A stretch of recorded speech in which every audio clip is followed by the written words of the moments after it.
a tremendous joy to be in contact with you again, because unexpectedly, and as nobody's fault, we have already missed another long reflection, a monthly reflection. And so we did not have the one last month, and here we are at the beginning of the third month, which is April. But anyway, we are here together again.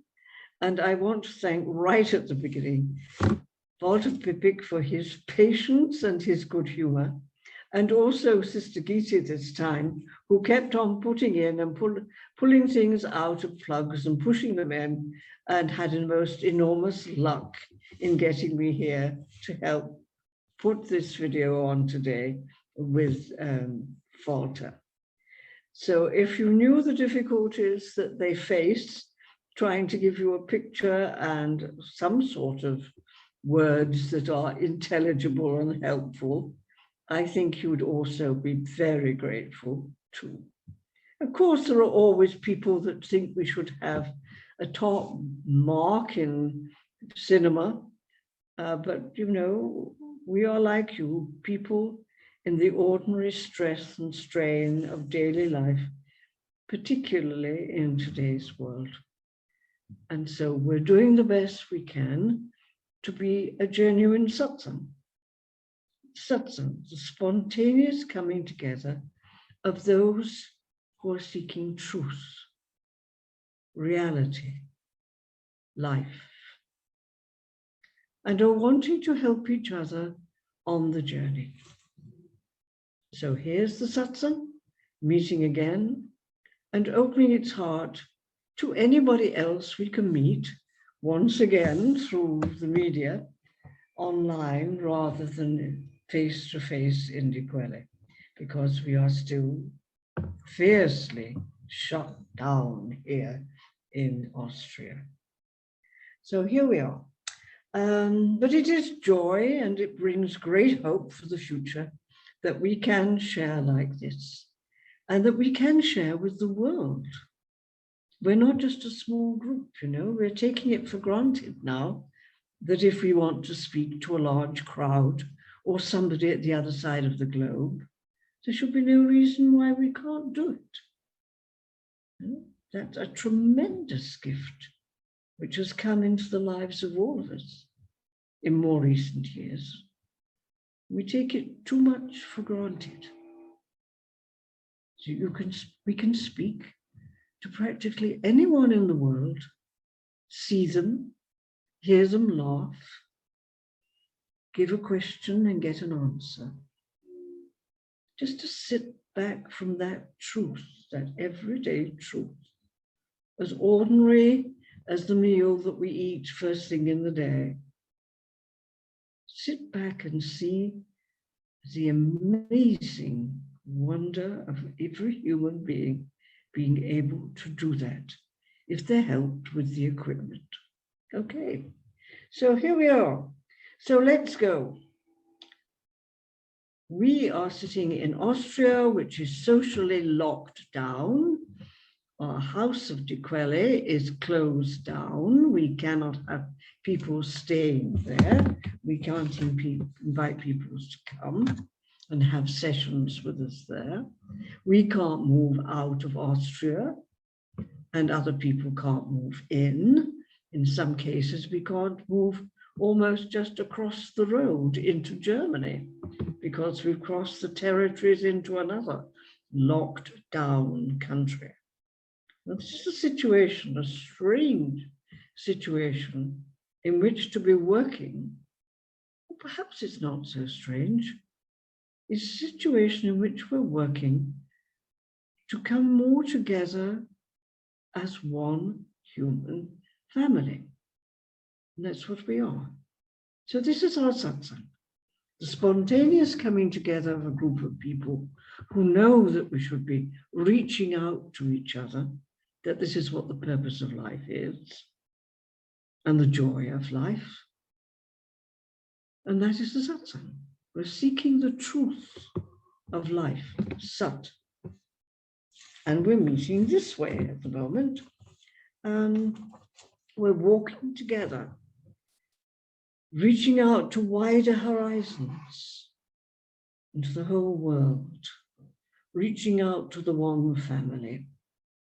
And we have this miracle of media, we can sit down at night and do our knitting or sewing or mend something while we're watching television that's going on at the other side of the world, and join members of our family who are seemingly a few hours ahead of us or behind us, but in actual fact, spinning around on this same globe. Okay. All these things are so ordinary now, so everyday life, that we think they're not worth looking at. And that's the purpose of this series of reflections we've been doing, reflections, one per month, to make us stop and look at the ordinary miracles that happen every day and realize where they're taking us, what they are offering to us. And when we've realized this ourselves, to spread out the joy, to go and give the experience to as many other people as we can. Signs of hope all around us. Yes, in the midst of all this lockdown and lockout and shortage and viruses and, you know the list. You watch it on television probably yourself every day. In the midst of all that, what are we really doing?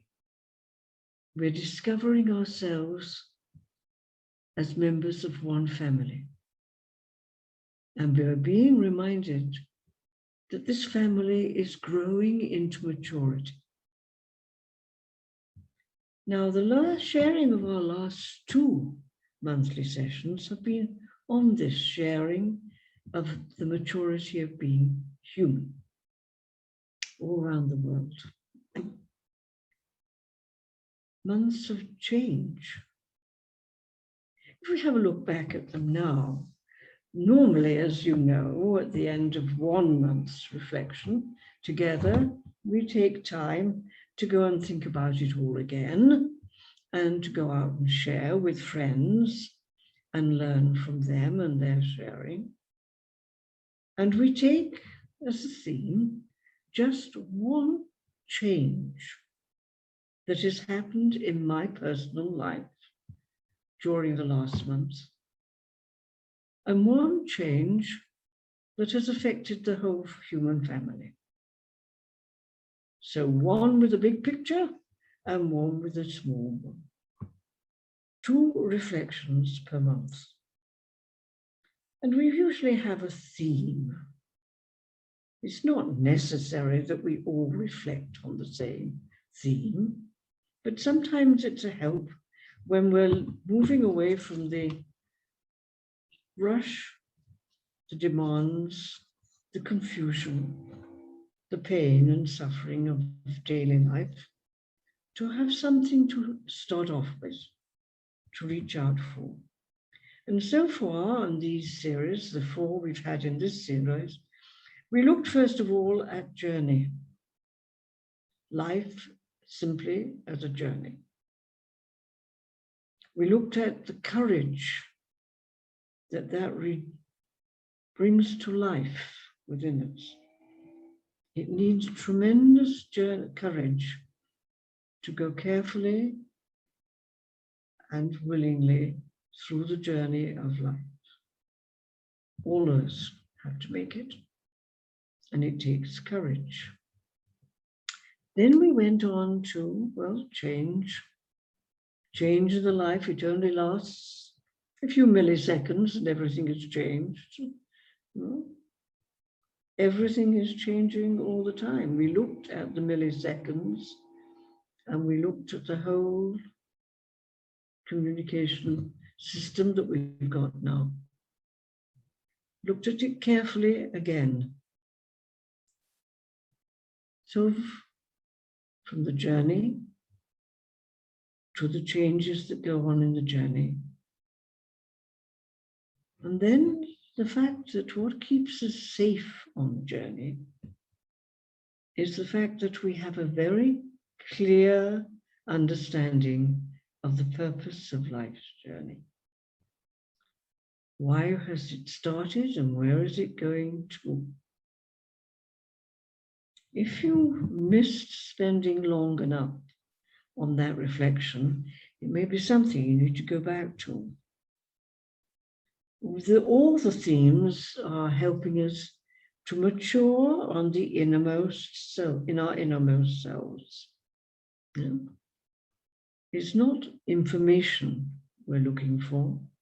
It's not intellectual knowledge or emotional enjoyment. It's truth, lived, reality as it is. Maturing to the limits of our capacity as human beings. Now, this month, what do we pick up as the theme of this coming month? Well, somehow we've been led to a story that is in the Hindu tradition or the Vedic tradition. Is part of one of their stories, their mythological stories about reality, God in 1,000 names, called Sri Krishna in this one. I'm sure many of you will remember this, and perhaps remember having experienced yourself or heard a story of how on the feast day of Krishnaji, in the tradition, people gather together to celebrate with whoever is representing Sri Krishna. Whoever in the satsang is dressed as Krishnaji was supposed to be dressed, and so on, and giving his message. And everybody comes to a satsang and gets a little something as a reminder of the companionship they had. It's usually in India a fruit, you know, a piece of orange or a banana or something, or nuts. It's symbolic of something enjoyable, something vitally necessary, food we can enjoy. There are many other things that are sometimes given as prasad, as this gift at the end of a meeting. But on this particular one, a game is played where people ask for some prasad, some gift to celebrate with. Krishna plays the role of offering it and then dropping it. So the people are looking for it and can't find it. Or he pretends to throw it to somebody over there at the same time he's slipping it to somebody on the other side. It's a game they play, backwards and forwards for some time. And then he gives them things they don't want. He offers them things they don't want to see if they will accept them. They're hoping for an orange and he's offering them the washing up to do or something. You know, it's a game. It's very well played. Everybody laughs a great deal about it. But at some point, when the game has been played well enough for everybody to have enjoyed it, someone will shout out, "Krishna, Krishna, give me yourself. Give me yourself." And usually the whole gathering goes silent, while the meaning of that question, that request, sinks into our consciousness. And the Krishna, whoever plays the figure of Krishna, also sinks into silence. And then looks at the one who asked the question and says, "How much do you really want it? How much do you really want it?" Is it an answer that anyone is able to give? Of course, everybody would like to yell, I want it more than anything else in the world, more than anyone else in the world. I want to belong to Krishna. I want to belong to God. I want to belong to the one who alone is. And the more you explore this, the amazing truth that it's not something to want because it's reality. Behold, who do you really want? When we will be talking about this love, love has got a very weak value. Now it's used so much in television and films and popular novels and so on, and it means practically nothing except that the person wants enjoyment for himself or herself. Either enjoyment of the person or the place or whatever. But love has lost its meaning as getting really a little closer to passion, which is what the man in the crowd asked out of his passion. He didn't want anything or anyone. Life was God. That's all. Knowing that, belonging to God, by whatever name you're going to use, the ultimate reality. That's all it is. Life is meant to be passionate. And at the end of life, we should have matured into realizing this. So that when we hear, how much do you really want it? There's no price you can put on the desire for God, the passion for God, or God's passion for us. That's all there is. And we can begin to see, even though perhaps we think, well, we're a little far away from this still, this is all there is. And this is what the whole journey of life is going towards. Maturing as a human being means to mature into a person who wants God passionately, because I know that I am wanted passionately by God. So passionately that he brought me, he, whoever, whatever, the one who alone is, brought me into existence. A totally unique human being. So that is where we are now on our journey to fulfillment. To be able to move away from the really rather selfishness that surrounds loving someone or loving something, into not wanting at all. How much do you really want it?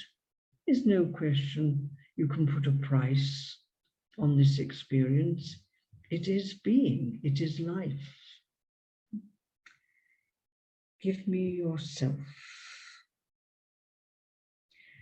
It can only be lived in God. And that's the way we become fully mature human beings. Isn't it marvelous just to sit back and think, I'm a human being and I'm created for this and only this.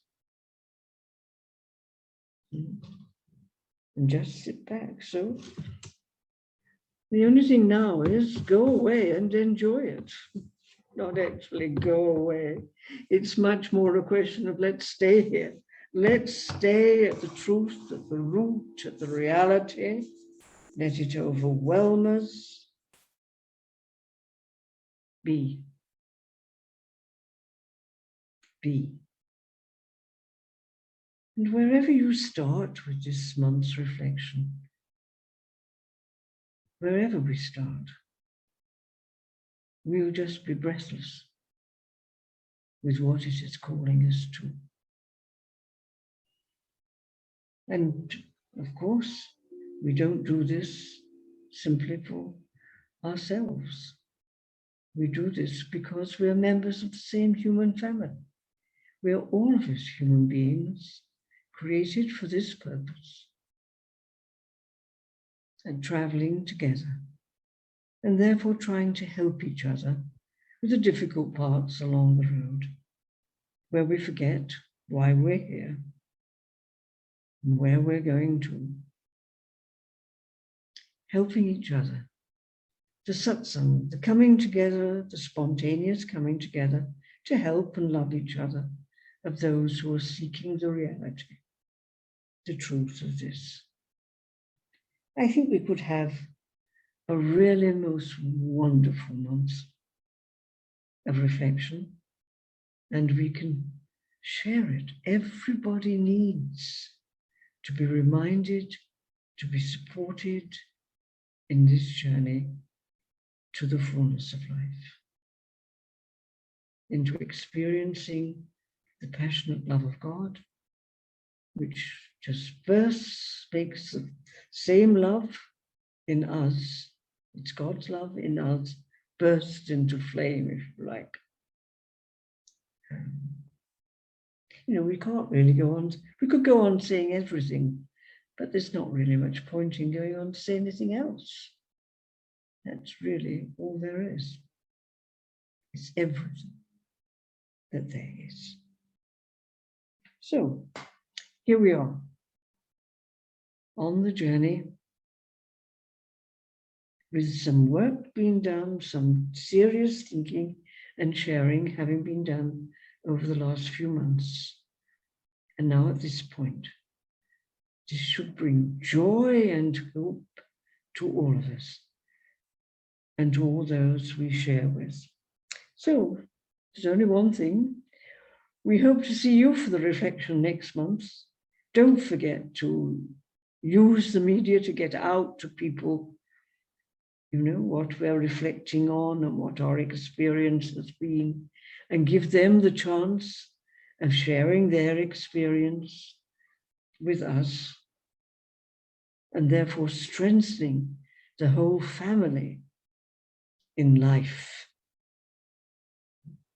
And I think it might be a good thing to do that, or to have a little thing to remind you about it each time before you sit down in front of those endless statistics as to who's been this week vaccinated and told they have the virus.